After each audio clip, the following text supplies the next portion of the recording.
Lleva con este negocio mostrando lo que es Pablo Escobar. Yo llevo exactamente trabajando con museo o con un museo como tal o con este proceso 14 años. Los blindaran y los pusieran totalmente a prueba de balas, como puedes observar los vidrios. Recibía un blindaje casi siempre el mayor de ellos, que es .5 con 15 milímetros de espesor. Tenemos un legado que nos enseñó Pablo, y es que jamás se habla de absolutamente nadie.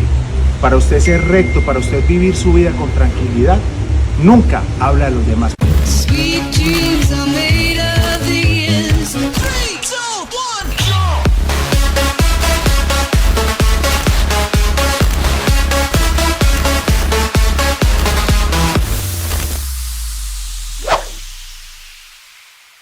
Ok, para los que no sabían, mi mamá se llama Carmen Elena Pérez Escobar. Ella es de aquí, de Medellín. Yo siempre tuve la duda si yo era familia de Pablo Escobar. Aparentemente sí puedo ser familia de Pablo Escobar, porque como lo dice Nicolás, todos venimos como de un mismo vínculo, de un mismo grupo. No es como en Venezuela que hay muchos Pérez. No, aquí el Escobar es como de un solo sitio, y se quedó loco con la foto de mi mamá. O sea, vio la foto de mi mamá y de verdad se sorprendió.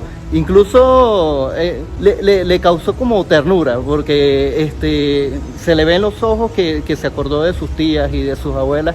Y obviamente yo no puedo colocar la foto de mi mamá aquí, pero aquí está lo que pasó, aquí está. Les estoy mostrando la foto de mi mamá. Yo ahorita les echo el cuento, pero quiero que él mismo vea la foto de mi mamá y diga el parecido que tiene con la familia Escobar. No, lo que pasa es que yo estoy viendo en este momento esta fotografía y me parece estar viendo a una de las hermanas de mi abuelo. O sea, sinceramente que el parecido es enorme. Hay que tener en cuenta que los Escobar es un mismo grupo familiar, y para mí la verdad que tiene un cierto aire, y mucho aire parecido a mi familia. O sea que podría ser que sí fuésemos familia. Lo que pasa es que tenemos que venir de alguna parte por ser Escobar. Entonces, sí, porque por lo menos en Venezuela hay muchos Pérez y obviamente pues no son familia. Ajá. Pero por eso yo quería saber si aquí en Medellín había muchos Escobar también. Pero es que pueden haber enormemente cantidad de algún apellido, pero siempre venimos de un mismo vínculo. Para mí viene... ¿Y los rasgos físicos sí, son...? Los rasgos físicos es lo que más me deja impresionado. Me parece estar viendo a una hermana de mi abuelo, pero muchísimo más joven. Sí. Hay una historia, según me dicen por aquí, que es una historia que muchos desconocemos. Entonces, soy todo oído. Yo venía hablando por acá con Norman de detalles de la pronto vida personal de Pablo que no se muestran en ninguna serie, en ningún documental de estos que están tan de moda hoy en día. Además de que, bueno, detalles financieros como que esta que provenía de la revista Forbes, que Pablo fue nombrado el 7º hombre más rico del mundo durante 4 años seguidos por esa revista Forbes. Más sin embargo, ese detalle no es totalmente cierto, porque en la conversación que de alguna manera se tuvo con su sobrino Nicolás Escobar, hubo muchos bienes que formaron parte de su patrimonio que efectivamente no se han podido cuantificar y que no forman parte de su acervo patrimonial, es decir, de todas las propiedades que efectivamente sí se le han podido determinar. E incluso las últimas declaraciones que se dieron por parte de la Oficina del Tesoro norteamericano, ellos mismos admiten allí que Pablo tenía en su poder alrededor del 20% de todos los billetes de $100 que se produjeron en los Estados Unidos bajo la Reserva Federal norteamericana en la época de Pablo y en vida. Y ese detalle lo catapulta hacia lo que sería el primer hombre más rico del mundo. Pero dentro de muchas cosas que no se dicen de Pablo es que ese señor solo con su inteligencia dominó 8 idiomas. 8 idiomas. Pablo hablaba 8 idiomas. How was your flight?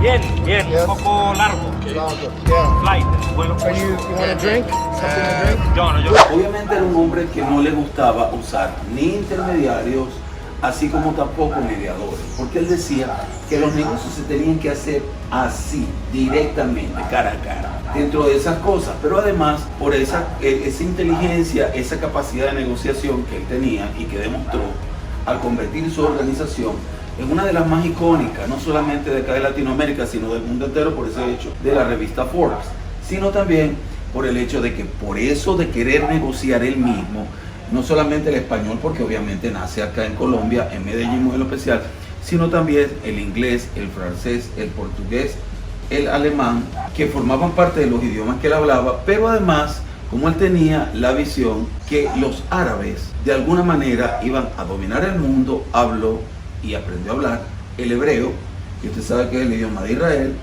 así como el árabe, que también lo dominan algunos países de los que conforman parte del Medio Oriente. Como le dije, Pablo hablaba 8. Increíble, eso nadie lo sabe. Bueno, yo no lo sabía y me he visto todas las series, todos los documentales, todas las historias y no lo sabía, pero increíble. Sí, son detalles bien íntimos de todo lo que fueron la familia y que obviamente forman parte de este personaje tan controversial y tan multifacético que fue Pablo. ¿Qué más continúa aquí en el tour? Nosotros aquí mostramos todo lo que formó parte, la forma como Pablo inicia lo que fueron sus negocios.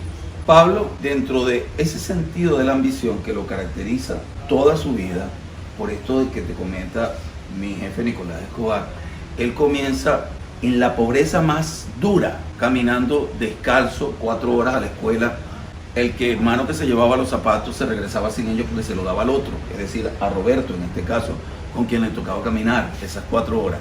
Pero además, eso fue ese botón que lo impulsó de pronto a lograr todo lo de lo que logró. O sea, no se quedó en el quejarse, en el lamentarse, sino que accionó. Viene y él comienza su carrera con muchas actividades, dentro de ellas el robo de lápidas de mármol al cementerio, porque el mármol siempre ha sido un material muy preciado, pero luego entra de lo que fue el contrabando. Fue un hombre con una visión tal que todos los que fueron las grandes cabezas del contrabando en la Colombia de inicio de los 70 vieron en él ese pupilo de confianza que delegaron prácticamente todo lo que fue el proceso de negociación en Pablo. Y es por ello que él fue tecnificando no solamente la manera de hacer negocios, sino también de el reconocer, porque fue viendo que de acá de Medellín hacia los puertos de Urabá, donde él hacía su negocio, él iba y veía muchísimas familias que vivían sin dinero y que tenían muy poca capacidad para divertirse. Entonces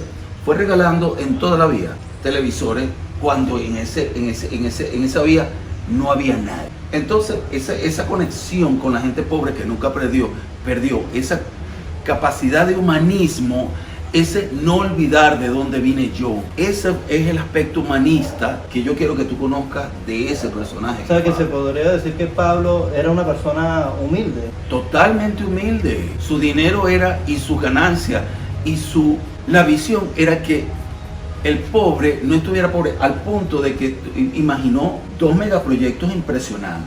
Uno de ellos, el cambiar todo lo que era la zona más desposeídas de Medellín en un megaproyecto que se llamaba Medellín sin Tugurio. En Venezuela se llamarían ranchos. Medellín sin rancho era el Tugurio acá. Esas casas de desechos que forman parte de lo que fueron todo ese cordón alrededor del basurero de Moravia, que era el basurero principal de la ciudad de Medellín, y que Pablo ya venía haciéndolo cuando simplemente era un hombre de negocio. El regalar una casa, el regalar materiales para casa, el dar estudio, no solamente acá en las universidades colombianas, sino también fuera de Colombia. Este video yo sé que me lo van a criticar y yo no quiero colocar a Pablo Escobar como un Robin Hood o como un ejemplo, y sí me gustaría sacar como su capacidad de liderazgo para controlar organizaciones. O sea, que la misma fórmula que se aplicó para estos tipos de organizaciones se apliquen para organizaciones buenas, con negocios lícitos. Yo creo que a ustedes también los motiva. Yo creo que por eso es que nos atrapa tanto la historia de Pablo Escobar, incluso mucho más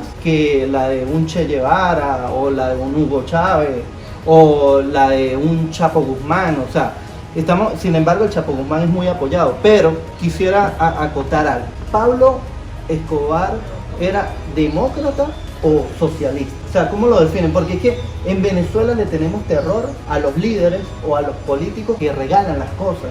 Entonces, o sea, todo suena muy bonito, todo suena muy bien y de verdad genial que Pablo tenga ese corazón y que sea humano, pero a veces cuando tú no le enseñas a la persona a hacer su dinero y lo que haces es darle la limosna, pues entonces la persona se acostumbra a ser perezoso y a no trabajar porque piensa que otra persona va a venir y le va a dar. Pues generalmente el dinero que llega fácil, dinero que se va fácil. Por eso es que tú ves que una persona se gana la lotería y a los 2 meses y a los 3 meses está quebrado porque no saben cómo invertir su dinero, es un dinero que les llegó de la nada. Entonces, viendo todo lo que me cuenta el señor Nicolás Escobar, todo lo que me cuentas ¿tú crees que Pablo Escobar, si hubiese sido un líder político como tal, tú crees que Pablo Escobar hubiese sido demócrata o socialista? Yo pienso que Pablo hubiese sido un demócrata. Colombia tiene una vocación demócrata, pero yo pienso que una característica general de nosotros como latinoamericanos, y te hablo de que nosotros no podemos olvidarnos de quiénes somos.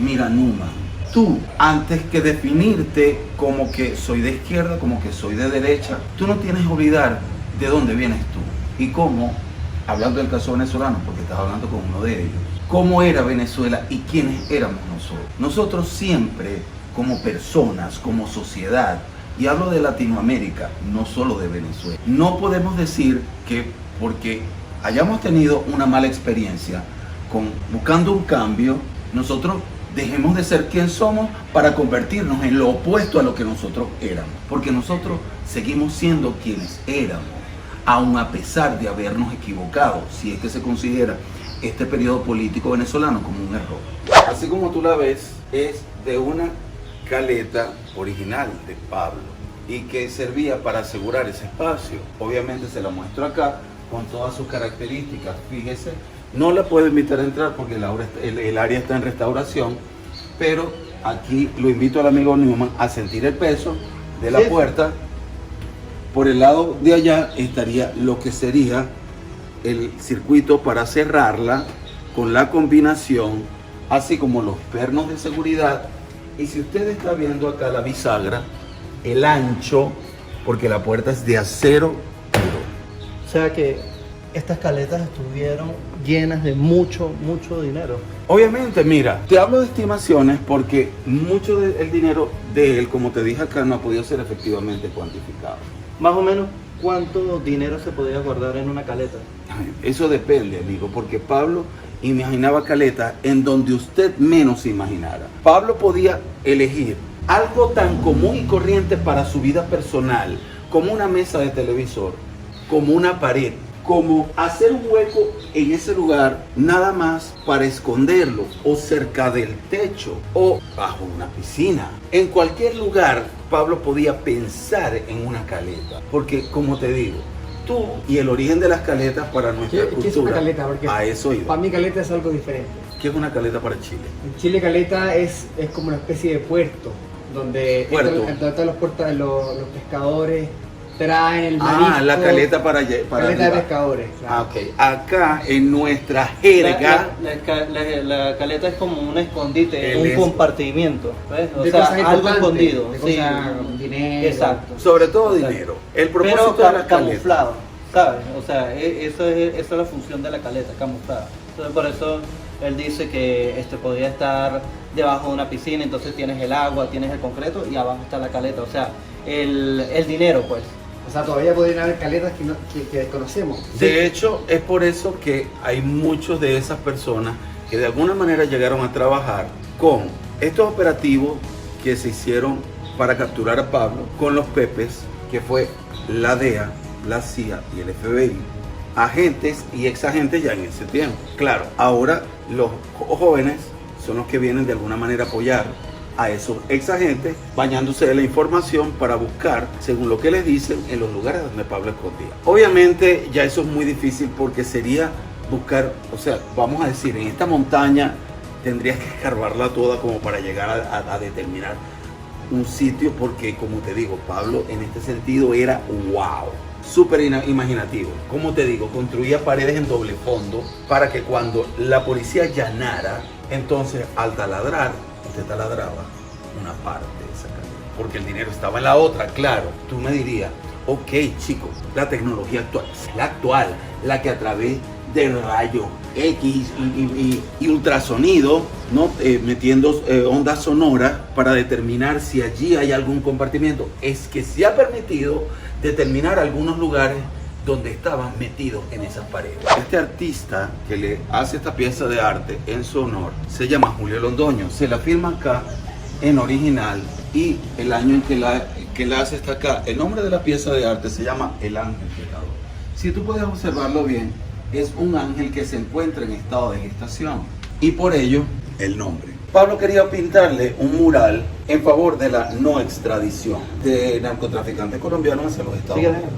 La resistencia de Julio Londoño hizo que una de las personas que trabajara para Pablo hablara con él y Pablo determinó que tenía razón, pero luego, al conocerlo ya más en lo íntimo, supo que este señor era realmente un artista que no había recibido apoyo y en este sentido, al conocer Pablo de que el sueño de este señor era el ser este artista, decidió enviarlo a Italia a estudiar arte de manera gratuita a Julio Londoño. Él es un artista actualmente famoso. Sí, actualmente. Esta es la primera avioneta De una flota que Pablo tuvo. Y aquí te hago referencia a lo que veníamos hablando de Pablo, el sentido de la ambición.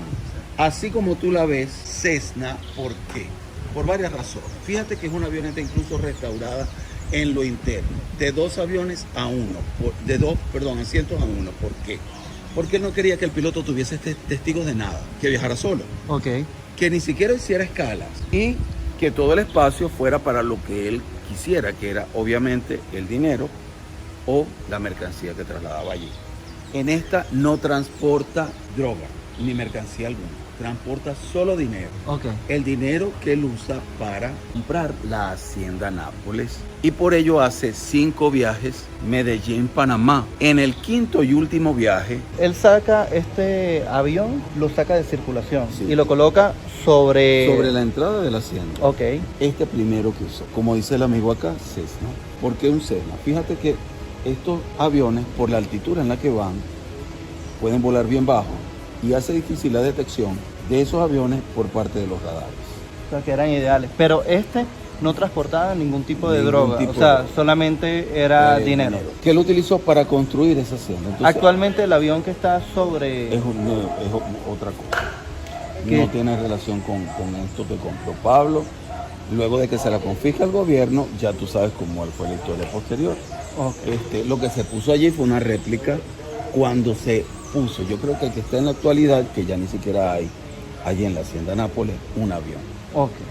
Llegaron cantantes, llegaron figuras públicas, o sea, más o menos, ¿quién llegaba a la hacienda Nápoles? Mira, la hacienda Nápoles, yo le estaba comentando por acá a todos ustedes, al amigo Numan, que era el centro de la diversión, tanto familiar como de las personas que estaban allí alrededor, porque el zoológico que Pablo tenía allá adentro era permitido al ser visitado por las personas que habitaban ese lugar. También como un centro de diversión al que llevó artistas famosísimos de la talla de Joey Arroyo.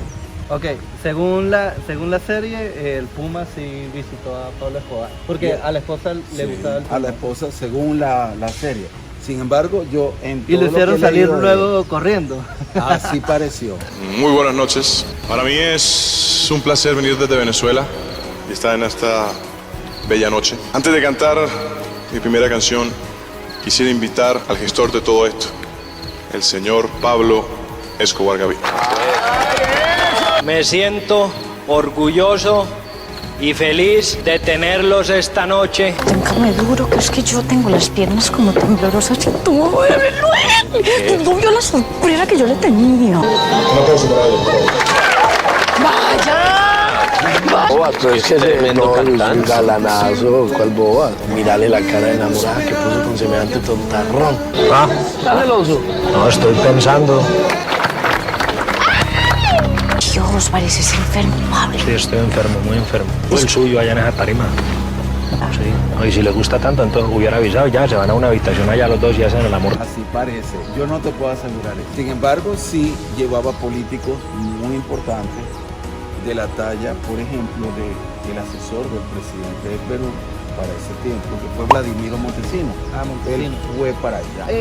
Futbolista Reneguita. Claro, sí, ahí lo tiene.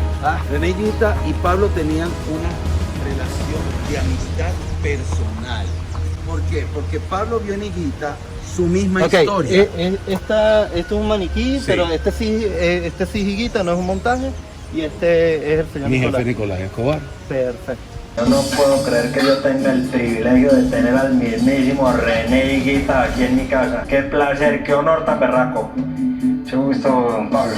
Ok, ¿por qué esa relación de Higuita y...? Porque tú sabes que el origen de Higuita es el de ser muy humilde. René viene de un lugar muy pobre de acá de Medellín, en donde incluso un familiar se dice que le construyó a él una estatua. Esa forma de ser también de Higuita, que era, tú sabes, muy loco, lo hizo reconocer como alguien parecido y conectado con él. Y entonces, como precisamente René no había sido apoyado, no había tenido la oportunidad, Pablo lo recomienda ante el entrenador del equipo donde él tenía su corazón, que es el Independiente de Medellín. ¿Por qué?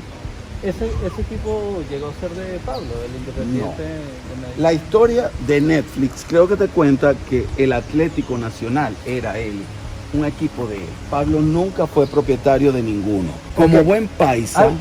Algo que me gustaría acotar, ¿Maradona tuvo algún tipo de relación de amistad con Pablo? No eran amigos. Pablo y Maradona tuvieron una relación de admiración, en el sentido de que Pablo admiraba como estrella y como jugador de fútbol que era, y como fanático del fútbol que era Pablo. Vio en Maradona, tú sabes que bueno, Maradona fue uno de los grandes del fútbol de los 80s, así como Pelé y muchos de los latinoamericanos que en ese momento formaron parte del fútbol romántico latino. En Maradona, Pablo lo admiró muchísimo y Pablo lo contrata para jugar en su cárcel. Un juego informal entre ellos dos al que invitó a René. Ahí estuvo Maradona. Ahí estuvo Maradona. Esa es la entrevista que Maradona da en original ante la radio argentina, la transcripción que se hizo de él. Lo que yo estoy viendo aquí es que Pablo Escobar tenía demasiada influencia. Entonces yo creo que ahí es donde está la verdadera admiración que algunos sentimos hacia él. O sea, la capacidad de liderazgo y influencia que él tenía. Entonces hay como que sacar lo bueno de todo esto. Allá estoy viendo una... Mira, y Esa por la eso era soy. que te hacía referencia a la Nápoles, porque otro de los usos de la Nápoles es ser el epicentro de estas cosas que se le ocurrían a Pablo en llevar alrededor de, no sé, 100, 200 especies africanas herbívoras. Hay un video viral donde él está en esa moto de agua. Y es esa. Esa era una de tantas que tenía. ¿Por qué? Porque como te decía, ese era el centro de la diversión y de la tecnología. Okay. La Hacienda Nápoles. Él la compra luego de ver esa película bien famosa del 77 de James Bond, muy especial, protagonizada por Roger Moore, La espía que me amó. Ese prototipo de esa moto se hizo para esa película del año 77 y se vendió hasta el año 82. Durante esos 5 años que estuvo, sufrió un proceso de transformación hasta que decidieron sacarla del mercado. Que ese fue uno de los 10 prototipos originales que Pablo le compra a la gente de la producción de la película. No fue original total porque no se las quisieron vender. Sí fueron las, vamos a llamarlas así, pues, las réplicas de las originales que se hicieron para él, para el tío. Por eso que de pronto ves el wet light arriba y ves, acá lo ves abajo. Okay. Pero se lo hizo la gente, mira. Como te dije, la Hacienda de Nápoles era un emporio tan grande que esos fueron los lagos artificiales que él construye dentro de la hacienda para imitar. Estos lagos no son naturales. No, para nada. Los mandó a hacer. Él lo mandó a hacer en esto de imitar playas caribeñas. Veo que la hacienda Nápoles es de bastante calor, o sea, hace bastante calor. Claro. La hacienda de allá. Nápoles está alrededor de 4 horas en la vía Medellín-Bogotá. ¿Quién queda más cerca? ¿De Medellín o de Bogotá? Queda más cerca de acá de Bogotá. O sea, de aquí a la hacienda Nápoles tenemos como 4 4 horas. ¿Y de Bogotá? Te quedan como 12 horas más. O sea, de Bogotá a la hacienda Nápoles serían entonces 6 o 7 horas.